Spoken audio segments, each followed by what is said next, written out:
Are you waiting on an external event to change things for you? So I was thinking about this morning. It's like the end of the year, and I see so many people do this that I was like, I have to address this because, like, I was kind of doing it in some form or fashion myself. So when I manifest, I make decisions about what I'm going to manifest, and I do the mindset work to get there. And I do my personal manifesting formula. I actually use my own personal manifesting formula because that's how I get my manifestations. That's how I've upgraded my life so insanely fastly. But this morning, it's like the end of the school year, and I got up and I was journaling just before my daughter woke up. And I was like, all right, so it's the last week of school. What am I going to do? What is my schedule going to look like next week when I don't have to get up and take her to school and there's no breakfast to be made and no things to be done? Like, what is that going to look like? And I was like, wait, am I looking for my schedule to change, right? Because whenever we're looking for something to change, we're putting power outside of ourselves. And so I was like, am I looking for my schedule to change? And I was like, no, I'm kind of wondering what schedule it will adapt into and what would serve my energy best. And I was like, okay, well, that's fascinating. That's interesting. But then I got to thinking, but that's a pretty significant event going from like, being in school to not being in school. Like, we have a whole morning routine, a whole morning schedule that we've gotten down, a whole morning, like, brouhaha that has, like, for better or worse, been the school year, right? Which I'm sure most people can relate to. But I thought, how often do we look for an external event to be the thing that changes our life? And while external events create new environments, and that is part of what helps us to manifest, it's not the events and it's not the environment. It's our interaction with it. And I thought that was so important. So, like, I know a lot of people do this in different situations. Like, when I get married, I'll be happy, I'll lose weight, my life will be perfect. I don't know anyone who is guilty of that. So that was maybe a bit far-fetched. But, like, let's look at it this way. Like, when I finally make 100,000 in my business, then I'll be happy. Okay, I'm just going to call myself out here. I literally believe that when I finally made 7 figures in my business, I would be worthy, I would be happy, I would be good enough, I would be everything.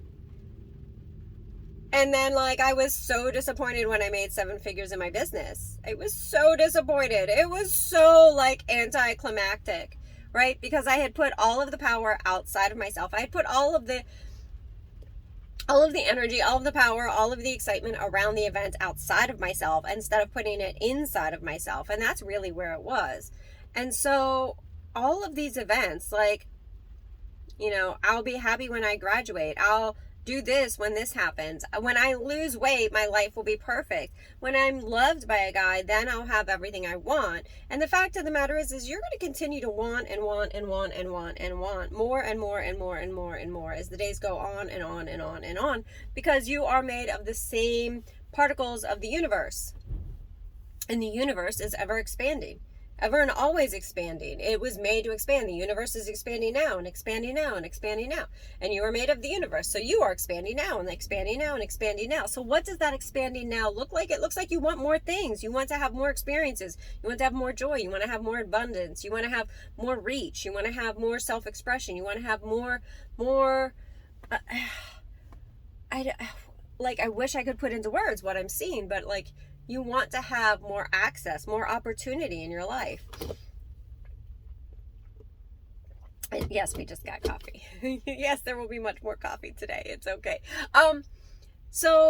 But because this is who you are, this is who you are. So quite often we mistake the things like, I'll relax and I'll feel better when I go on vacation. I'll relax and I'll feel better after the kids are out of school. I'll relax and I'll feel better after I get a divorce, after I get rid of this thing that I wanted so many years ago that now that I got and I can't wait to get rid of them, right? Or after I have my own place, I'll be happy when I move out of my parents' place, or after I graduate, I'll be happy. We put these conditions on everything, but they're not conditions. The invitation for you to be whatever you want to be after is available to you before. Super important. Whatever you think that event is going to bring you in the after, you can have now. And that's actually the invitation. And this is where it gets a little squirrely talking about this and thinking about this, because here's what you know, like a lot of enlightened masters will say is like, because you always want things, the point is to get to such a place of peace within yourself that you don't want things. I find this to be an actual natural progression that you can't actually, because a lot of people are like, I'm just not going to want anything. And that's the ego, right? So you can't just like jump ahead and think that you've moved into enlightenment and you've moved into power because you're like, I don't want anything. I hear quite often from women, they're like, yeah, I'm not motivated by money. I'm like, well, that's different than not wanting money, right? And they're like, I'm not motivated by this, or I don't like, you know, I don't care about that, or I don't care about money, or I don't care about being loved. And it's always from a space of disempowerment rather than empowerment. And I think that that is something that, like, you know, just isn't spoken about enough. But I digress. The thing that you want to look at here is there's always an event. There's always something happening. So all you're doing is tying your happiness to an event. And when you tie your happiness to an event, you have to wait for that event, which I know so many people get impatient about. And then you have to have the event. And then if the event doesn't live up to your standards, if it doesn't meet the level of happiness that you had an expectation of, then you have disappointment, and then you can spiral down. And all of these things affect your mindset. So the thing I would say moving forward is to actually look at the event, what you think the event is going to bring, and then start working on making that happen. Now, in regard to what I was thinking this morning, so I can look at the event, and next week she'll be out of school, and I can say, okay, well, what do I think I want my schedule to look like?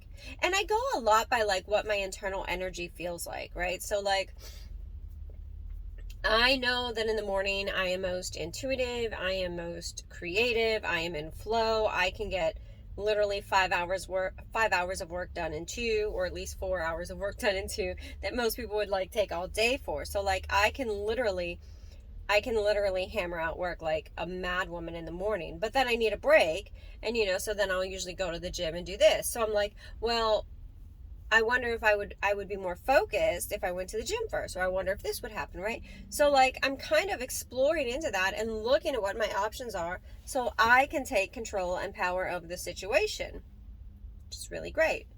And so that I'm looking at, you know, okay, so what hours do I want to be available for my family? What hours do I want to work over the summer? What hours, you know, what is it I want my life to look like? Instead of like looking at like what life is handing me, I'm taking the invitation, and I'm making the decision to decide what I want rather than what I'm being given or offered.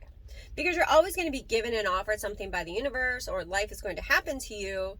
And when that happens, it's not by design, and it's not usually something that you've like requested or ordered or that you're particularly delighted with. And that alone is like going to lead to a very subpar life.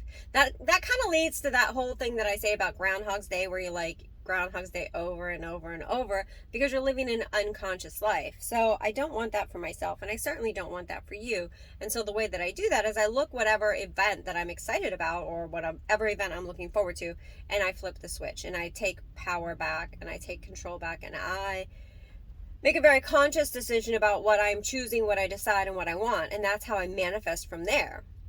Because the whole manifestation is about creating your reality, not letting reality happen to you.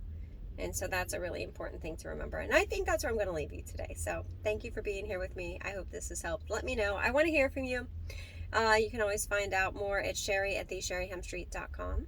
And I am Sherry Hemstreet, and I will see you next time.